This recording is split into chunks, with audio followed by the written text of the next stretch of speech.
오늘 일부 예배 하나님의 말씀은 열왕기상 19장 1절에서 12절까지 말씀입니다. 열왕기상 19장 1절에서 12절까지의 말씀 저와 한 절씩 교독하겠습니다. 아합이 엘리야가 행한 모든 일과 그가 어떻게 모든 선지자를 칼로 죽였는지를 이세벨에게 말하니 이세벨이 사신을 엘리야에게 보내어 이르되 내가 내일 이맘때에는 반드시 내 생명을 저 사람들 중 한 사람의 생명과 같게 하리라. 그렇게 하지 아니하면 신들이 내게 벌 위에 벌을 내림이 마땅하리니라 한지라. 그가 이 형편을 보고 일어나 자기의 생명을 위해 도망하여 유다에 속한 브엘세바에 이르러 자기의 사환을 그곳에 머물게 하고 자기 자신은 광야로 들어가 하룻길쯤 가서 한 로뎀 나무 아래에 앉아서 자기가 죽기를 원하여 이르되 여호와여 넉넉하오니 지금 내 생명을 거두시옵소서. 나는 내 조상들보다 낫지 못하니이다 하고 로뎀 나무 아래에 누워 자더니 천사가 그를 어루만지며 그에게 이르되 일어나서 먹으라 하는지라. 본즉 머리맡에 숯불에 구운 떡과 한 병 물이 있더라. 이에 먹고 마시고 다시 누웠더니 여호와의 천사가 또다시 와서 어루만지며 이르되 일어나 먹으라. 내가 갈 길을 다 가지 못할까 하노라 하는지라. 이에 일어나 먹고 마시고 그 음식물의 힘을 의지하여 40주 40夜를 가서 하나님의 산 호렙에 이르니라. 엘리야가 그곳 굴에 들어가 거기서 머물더니 여호와의 말씀이 그에게 임하여 이르시되 엘리야야 내가 어찌하여 여기 있느냐.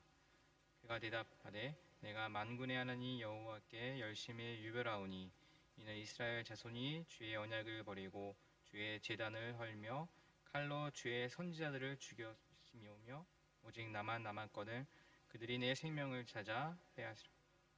우리 같이 읽겠습니다. 여호와께서 이르시되 너는 나가서 여호와 산에서 산에 서라 하시더니 여호와께서 지나가시는데 여호와 앞에 크고 강한 바람이 산을 가르고 바위를 부수나 바람 가운데에 여호와께서 계시지 아니하며 바람 후에 지진이 있으나 지진 가운데에도 여호와께서 계시지 아니하며. 오랜만에 또 이렇게 오프라인으로도 함께 예배를 드리게 됩니다. 잘 계셨습니까? 우리가 가끔 삶을 살다가 보면은 매너리즘이나 아니면 슬럼프에 빠질 때가 있죠. 슬럼프와 매너리즘 비슷한 부분도 있지만 사실은 엄연히 다릅니다.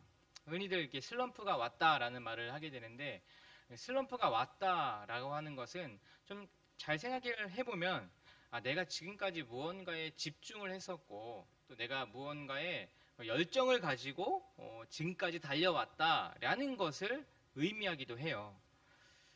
슬럼프란 자기 실력을 제대로 발휘하지 못하고 그 결과가 아주 저조한 상태, 이런 상태가 길게 지속되는 것을 슬럼프라고 합니다. 다시 말해서 무언가에 꾸준히 열정을 가지고 또 열심히 달려왔지만 지금은 좀처럼 잘 안 된다라는 말입니다.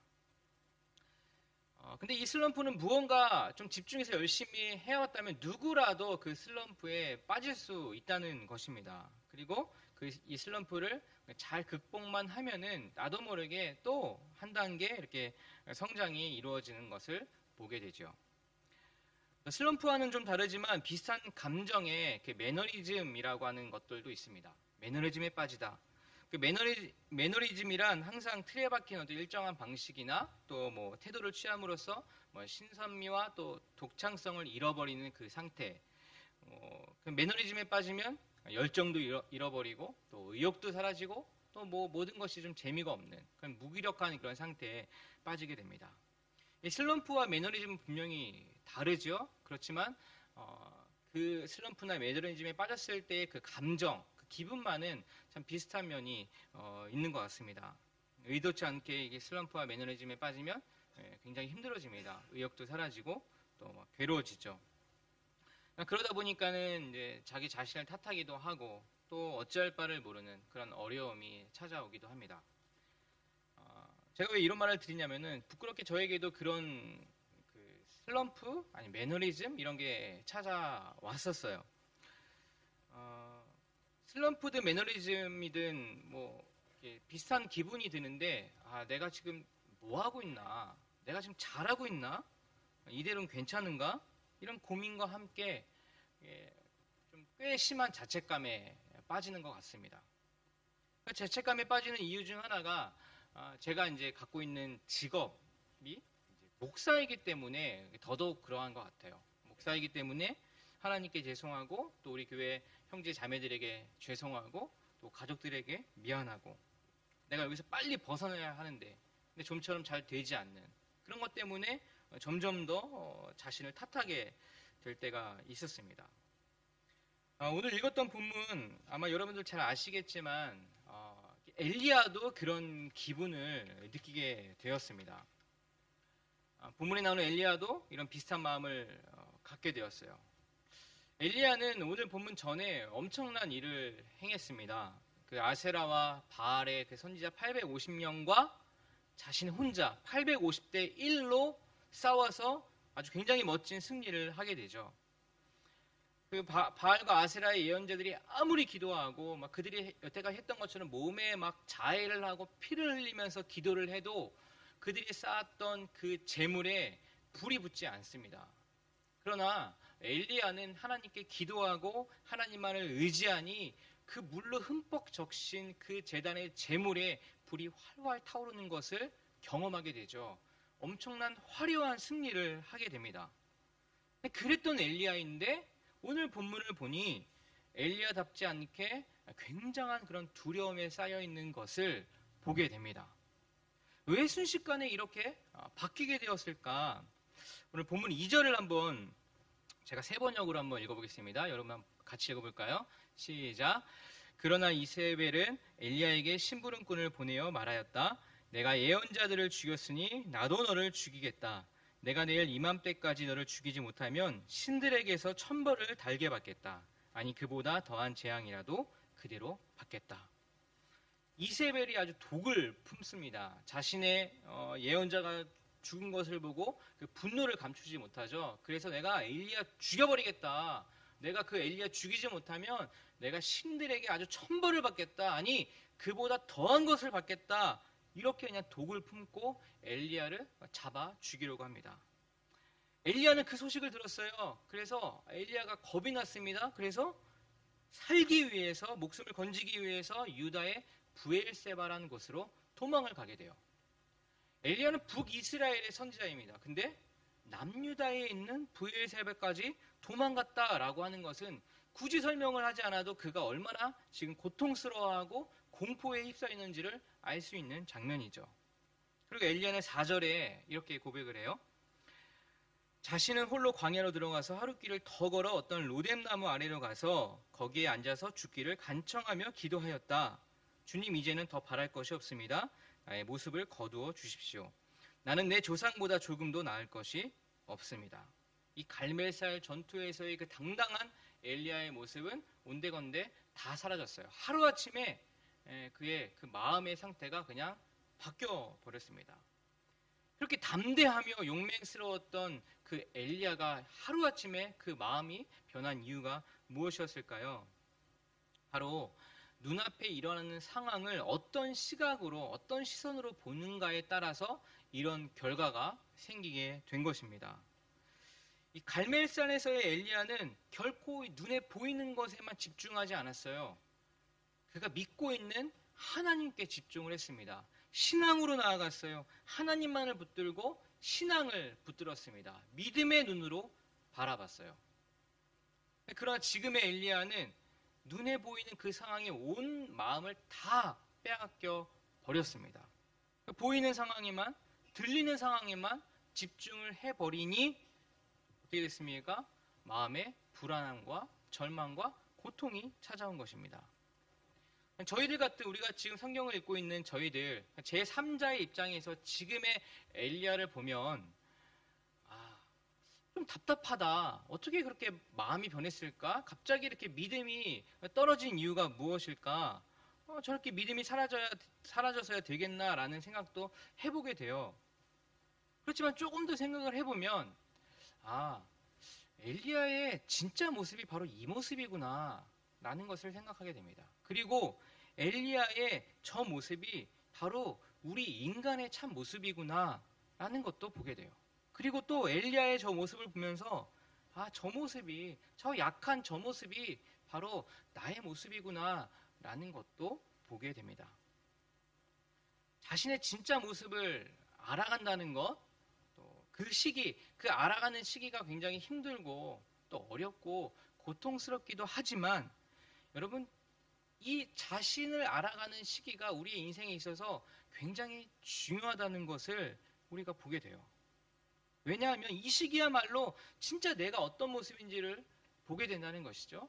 그리고 내 자신을 보면서 내 안에 살아계신 하나님도 보게 되는 계기가 되는 것입니다. 내 존재가 진짜 어떤 존재인지를 알고 하나님께 고백할 수 있는 시기. 우리 크리스찬들은 예수님을 만난 뒤에 성장을 하죠. 또 성숙해 갑니다. 또 흔히들 성화돼 간다라는 말을 표현하기도 합니다. 성화돼 간다라는 말로 표현을 해요. 근데 성숙되다, 성장한다, 성화가 돼 간다라고 이야기를 하는데 진짜 성화가 돼 간다는 것은 어떤 것을 이야기하는 것일까?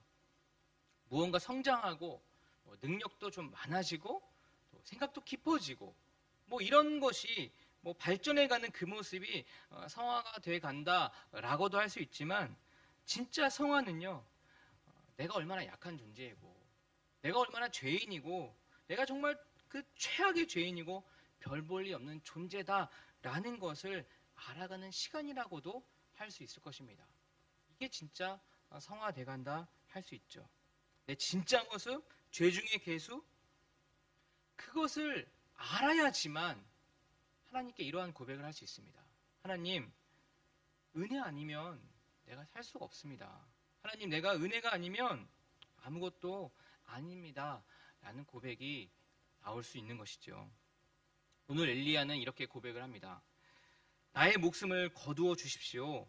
나는 내 조상보다 조금도 나을 것이 없습니다. 엘리야는 정말 두려움과 절망 가운데 이런 고백을 하나님께 드립니다. 하나님, 나는 내 조상보다 아무것도 나을 것이 없어요. 난 두려움에 빠져 있습니다. 하나님, 내 목숨을 차라리 거두어 가 주십시오. 그 비참한 가운데 진짜 자신의 모습을 보게 된 것입니다. 이러한 고백은 엘리야뿐만 아니라 우리 성경의 인물 중에 야곱이라는 사람도 이러한 비슷한 고백을 하게 됩니다. 여러분, 야곱의 모습을 한번 떠올려 보십시오. 쌍둥이로 태어났잖아요. 그렇지만 그 장자권을 팥죽 한 그릇으로 속여서 이렇게 장자권을 받게 되고, 그리고 형이 무서워서 도망가고 그 라반, 삼촌 라반의 거기서 몇 년 동안 일을 이렇게 하게 되죠. 그러면서 이제 때가 돼서 도망 나오는 장면, 그 장면을 한번 머릿속에 한번 떠올려 보십시오. 야곱은 삼촌 라반으로부터 이제 도망하여서 이제 고향으로 가려고 하고 있어요. 그런데 야곱에게는 뭔가 부담스러운 것이 있습니다. 그게 무엇입니까? 고향으로 돌아가면 형 에서가 기다리고 있는 거예요. 에서 때문에 도망 나왔는데 형 에서라는 큰 벽을 또 넘어서야 된다는 것이죠. 팥죽 한 그릇으로 장자권을 아주 속여서 빼앗은 야곱입니다. 근데 이제 소문에 의하면 그 에서가 군대를 막 몰고 온다는 그런 소식이 들린 거예요. 두려웠습니다. 그래서 야곱은 또 소위 말해 잔머리를 굴려요. 어떻게 합니까? 뇌물을 준비합니다. 그리고 자신의 무리를 세 무리로 나눠요. 그리고 자신은 제일 끝에서 따라가게 됩니다. 그런 야곱을 하나님께서는 야복 강가로 안내하시죠. 그리고 거기서 야곱에게 씨름을 걸어옵니다.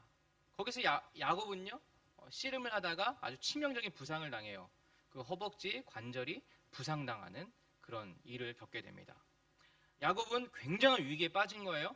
앞에는 에서가 있고요. 그리고 자신은 부상을 당했습니다. 그러니까 사방을 둘러봐도 너무 비참한 상황인 거예요. 어찌할 바를 모르는 그런 상황에 빠진 것입니다. 이러한 위기의 상황에 야곱은 놀라운 말을 하는데 어떤 말을 하냐면 이렇게 얘기합니다. 하나님에게 당신이 내게 축복하지 않으면 나는 당신을 결코 보내지 않겠습니다 라고 하면서 그 사람을 붙드는 거예요. 하나님을 붙드는 것입니다. 나를 축복하십시오. 그때 하나님께서 야곱에게 이런 질문을 합니다. 내 이름이 무엇이냐? 너 이름이 뭐냐? 라고 물으세요. 근데 사실 생각해 보십시오. 하나님이 야곱의 이름을 몰라서 내 이름이 무엇이냐라고 물었겠습니까? 아니죠. 내 이름이 무엇이냐라고 물은 이 하나님의 질문은 야곱의 이름을 몰라서 물은 것이 아니라 너 진짜 누구냐라고 물으신 겁니다. 너 진짜 누구냐? 가면에 가리워진 그런 너 말고 너 진짜 누구냐라고 묻습니다. 여러분 잘 아시겠지만 야곱은 형 에서를 속여서 장자의 특권을 받은 인물이에요.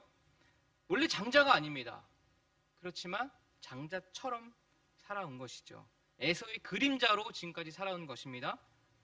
야곱이란 자신을 숨기고 에서가 살아야 할 인생을 자신이 살짝 껴맞춰서 살아온 거예요. 너 진짜 누구냐? 라는 하나님의 질문에 야곱이 이렇게 대답합니다. 야곱입니다. 야곱입니다. 라고 대답을 해요. 네, 여러분 이 야곱입니다의 이 고백은 어떤 고백이겠습니까? 하나님 저 야곱이에요. 저 모르세요? 저 야곱이에요. 라는 대답이 아니었어요. 하나님 저는 야곱입니다. 그게 진실이 담긴 고백이에요. 여러분 야곱 이름의 뜻이 무엇입니까? 발 뒤꿈치를 잡은 자, 속이는 자, 회방하는 자입니다. 그게 야곱의 이름의 뜻이에요. 하나님께 이렇게 고백하는 것입니다. 하나님, 저는 에서가 아니라 야곱입니다. 하나님, 저는 속이는 사람이에요. 하나님, 저는 사기꾼입니다. 하나님, 저는 거짓말쟁이 야곱입니다. 이것이 하나님의 질문에 답한 야곱의 진심의 말입니다. 야곱은 오랜 세월 에서의 그림자로 살아왔어요. 마치 당연히 장자권을 받은 것처럼 살아옵니다. 자신을 순결한 것처럼 삼촌 라반에게도 그렇게 이야기해요. 그렇지만 그의 인생을 뒤에 그 전의 인생을 보면요, 얼마나 교묘하게 속이고 마치 지혜라고 하는 것처럼 포장을 했지만 그렇지 않았습니다. 속이면서 살아왔어요. 이런 위기의 순간에 사방이 다 막혀있는 그 순간에 야곱은 하나님 저는 사기꾼 야곱입니다 라는 고백을 하게 됩니다. 내 약한 모습을 속이고 강한 척하고 깨끗해 보이려 했던 가짜 야곱입니다. 하나님께 솔직하게 고백하고 자신의 그물을 벗는 순간이 된 거예요. 이 고백을 들은 하나님은 어떻게 반응하셨습니까? 야곱을 축복하시며 말씀하십니다. 이제 너는 야곱이 아닌 이스라엘로 부르시겠다라고 말씀을 해 주셨어요. 이제 야곱은 드디어 하나님 앞에 진짜 야곱의 모습으로 하나님의 은혜로 살아가는 그런 존재로 살게 되는 첫 걸음마를 뛰게 된 계기가 된 것입니다. 여러분 하나님께서는 이러한 솔직한 고백에 반드시 응답을 해 주시는 분이에요. 우리 그리스도인들은 때로는 홀로 광야에 들어갈 필요가 있는 것 같아요. 그래서 그곳에서 진짜 나의 모습을 보고 그곳에서 진짜로 나의 약하고 나의 그 속이고 살아왔던 나의 그 죄인된 모습을 주님 앞에 다 보일 필요가 있다는 것입니다. 엘리야는 홀로 광야에 들어가서 고백해요. 주님, 이제는 더 바랄 것이 없습니다. 주님, 나의 목숨을 거두어가 주세요. 저는 내 조상보다 조금 더 나을 것이 없습니다. 야곱도 고백했어요. 저는 야곱입니다. 에서가 아니라 야곱이에요. 속이는 사람이었고 사기꾼이었고 거짓말쟁이 야곱이었습니다. 라고 고백을 합니다. 여러분은 주님 앞에 자신을 뭐라고 고백하시겠습니까? 온 세상을 흔들고 있는 코로나 상황 가운데 아침에 부지런히 일어나서 이 코로나 상황을 다 뚫고 오프라인 예배니까 나와서 예배 드려야지 하는 마음으로 코로나 따위 두렵지 않습니다. 당당히 주님 앞에 나온 예배자입니다. 라는 마음으로 이곳에 나오셨습니까? 아니면 하나님 솔직히 두렵습니다. 저는 거짓말쟁이고요. 위선자입니다. 저는 아무것도 아니에요. 저는 속이는 야곱입니다. 저는 약하디 약한 엘리야입니다. 이런 마음으로 오늘 주님 앞에 예배를 드리고 계십니까? 여러분 어떤 고백을 주님 앞에 하시겠습니까? 주님은 어떤 고백을 들으실까요? 주님은 모든 고백을 다 들으십니다. 내가 때로는 내가 교만한지도 모르고 내가 잘 모르는 상황에서 주님 앞에 고백하는 그 고백도 들으시고, 때로는 내가 은혜 받고 내 자신이 어떤 존재인지 알아서 주님 앞에 드리는 그 고백도 주님은 다 들으십니다. 그리고 주님은 들으시고 우리에게 맞는 반응을 해주실 거예요. 엘리야에게는 아주 간소해 보이는 돌에다 구운 과자와 물 한 병을 주셨습니다. 그것이 별거 아닌 것처럼 보일 수 있어요. 바알과 아세라의 예언자 850대 1로 싸웠던 그 화려함을 주시지 않았습니다. 그렇지만 하나님께서는 그 화려하진 않지만 당장 기운내고 당장 생명을 연명할 수 있는 가장 필요한 과자와 물 한 병을 주신 거예요. 야곱에게는 이제 정말 주님 앞에 은혜로 살아갈 수 있는, 정말 주님 아니면 살 수 없다는 그 사기꾼 야곱이 아닌 이스라엘로 살아갈 수 있도록 하나님께서 인도해 주셨어요. 여러분, 이러한 솔직한 고백을 주님 앞에 드렸을 때 주님은 우리에게 무엇을 주실까요? 제가 슬럼프나 아니면 매너리즘에 빠졌을 때가 있다고 말씀을 드렸어요. 제가 너무너무 괴로워서 새벽 2시마다 이렇게 2시, 3시에 일어났어요. 그리고 제 책상 앞에 앉아서 주님 앞에 고백했어요. 하나님, 저는 정말 아무것도 아닌 것 같아요. 제가 뭘 하고 있죠? 하나님, 너는 너무 위선자인 것 같아요. 이런 고백을 주님 앞에 드렸어요. 괴로워서. 쓰기도 하고 말로도 고백하고 그랬습니다. 그러한 고백 가운데 하나님께서 저에게 딱 생각나는 장면을 떠올리게 해주셨어요. 제가 제 아들과 집에 가서 자주 하는 놀이가 있는데 숨기 놀이를 합니다. 근데 숨기 놀이가 대단한 건 아니고 입을 이렇게 뒤집어 쓰고 빛을 좀 차단하고 이렇게 어두운 가운데 이렇게 숨어 있으면 엄마가 와갖고 와 그러면 엄청 스릴 넘치는지 너무 좋아해요. 근데 이게 이불을 뒤집어 쓰고 있으면 이제 어두워지니까 이제 제 아들이 뭔가 이렇게 불안한 눈빛을 보여요. 뭔가 불안하고 이제 엄마가 와 할 거를 이제 긴장을 하고 있는 거예요. 그럼 제가 늘 아들한테 하는 말이 이렇게 얘기합니다. 서우야, 아빠가 있으니까 괜찮아.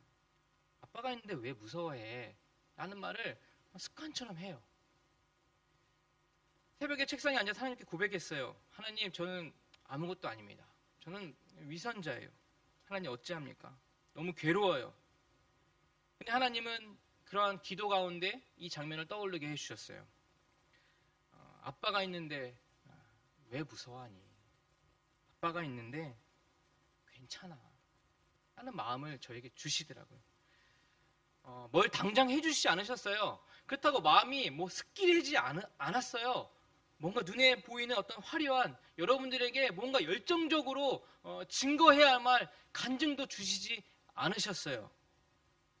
그렇지만 주님은 저에게 아빠가 있는데 괜찮아 라는 마음을 주셨습니다. 무엇보다 든든하고 무엇보다 위로가 되고 안정이 되는 그 음성, 제 입술을 통해서 아들에게 했던 그 아빠의 책임을 우리 주님은 우리에게 갖고 계십니다. 그 음성은 엄청 크고 엄청 강한 그 바람으로 바위를 쪼갤 만한 그런 화려한 가운데 있지 않으셨어요. 하나님의 그 음성은 지진처럼 웅장하고 불처럼 무언가를 다 태워버릴 만한 그 엄청난 소리로 엘리야에게 말씀하시지 않으셨어요. 주님은 부드럽고 조용한 가운데 말씀하셨어요. 엘리야야, 너 지금 무엇을 하고 있느냐? 일어나 가라. 일어나 가라라는 것은 내가 너와 늘 함께 하겠다라는 주님의 음성입니다. 여러분, 우리는 때로는 절망 가운데 낙담할 때가 있죠. 내가 잘했든 아니면 내가 잘했는데도 상황이 그래서 못했던 간에 지금처럼 코로나 가운데 있는 이 상황, 고통스러운 이 상황을 하나님은 분명히 이 시간을 은혜의 시간으로 엮어 가실 것입니다. 절망을 은혜로 바꾸시는 분이에요. 지금은 코로나 시대이기 때문에 우리에게 충분히 예민해질 수도 있고요. 마음이 힘들 수도 있고요. 절망적일 때도 있고요. 섭섭할 때도 있고요. 서운할 때도 있어요. 그러나 지금 이 시간을 은혜의 시간으로 엮어 가실 주님을 바라보십시오. 기대하시고요. 하나님의 그 크고 놀라운 웅장한 가운데 말씀하시는 그 음성이 아니라 세미한 하나님의 음성, 내 마음을 울리는 그 하나님의 음성을 한번 들어보십시오. 여러분, 신앙의 여정에는 반드시 어려움이 따릅니다. 어떠한 어려움이든 하나님께서는 그 과정을 통해서 우리를 진짜 하나님의 형상으로 빚어 가실 것입니다. 지금 우리가 광야의 길을 걷고 있다면 하나님은 그 광야에 직접 길을 내실 것이고 사막에 강물을 흐르게 하실 것입니다. 우리가 그 가운데 할 수 있는 것, 해야 할 것은 별로 없어요. 우리가 할 수 있는 것은 진짜 나를 고백하는 것입니다. 하나님, 나는 아무것도 아닙니다. 남들이 그렇게 말하니까 나도 그렇게 말해야지라는 그런 고백이 아니라 진짜 나를 보는 것, 진짜 내가 죄인이라는 것, 내가 진짜 위선자라는 것을 하나님께 고백하는 거예요. 진짜 내 모습을 하나님께 드리는 것입니다. 하나님은 그러면 우리를 쉴만한 물가로 인도해 주실 것입니다. 그 은혜를 우리가 속한 그곳에서 한 주일 동안 깊이 누리시는, 그렇게 정말 하나님을 만나는 그런 한 주가 되기를 진심으로 기도합니다. 기도하겠습니다. 하나님, 우리가 주님 앞에 솔직하게 나아갈 수 있도록 인도하여 주옵소서. 진짜 나를 보게 해주시고 진짜 있는 모습 그대로 주님 앞에 나아갈 때 우리에게 하나님의 진짜 위로, 진짜 격려, 하나님의 은혜가 있을 줄 믿습니다. 하나님, 나를 통해서, 나의 그 죄인된 모습을 통해서 하나님을 바라보고 인정하고 하나님만을 붙들 수 있는 믿음을 허락하여 주시옵소서. 감사드리며 예수님의 이름으로 기도합니다. 아멘.